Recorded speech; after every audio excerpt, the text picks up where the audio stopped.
Benedict James Pelias, kargador tsaka naging tindero din.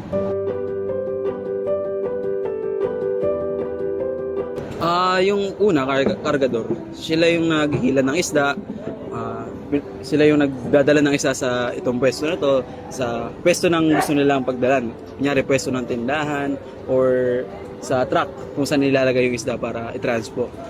Sa tindero naman, well, tindero nga, ikaw yung time na yun, titinda mo na yung isda na ikaw rin yung naghila. Ganun. Ito, yung mga sariwa, I mean yung freshwater. Ito sa mga pond to galing, sa mga kumpanya ng ponds to galing. Yung mga saltwater naman, mga barko yan na sobrang layo pa ng pinupuntahan.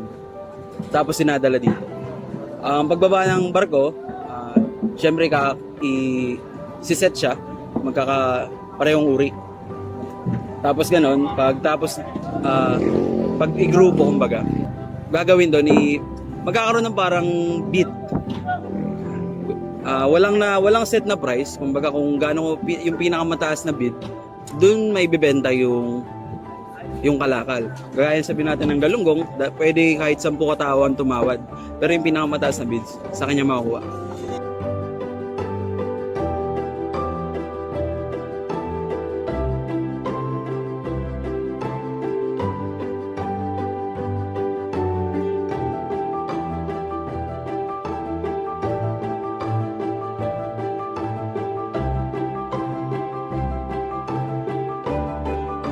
Kung pagkukumpara mo, sobrang laki ng difference nung pwedeng kitain ng mga kumpanya kumpara dun sa mga sobrang maliliit lang na business. Kasi yung mga kumpanya sila nagsiset ng presyo, tapos lalo na yung sa bidding na kung sino yung pinakamataas na nagbibid, sila yung makakuha ng isda. Unfair din yun siguro.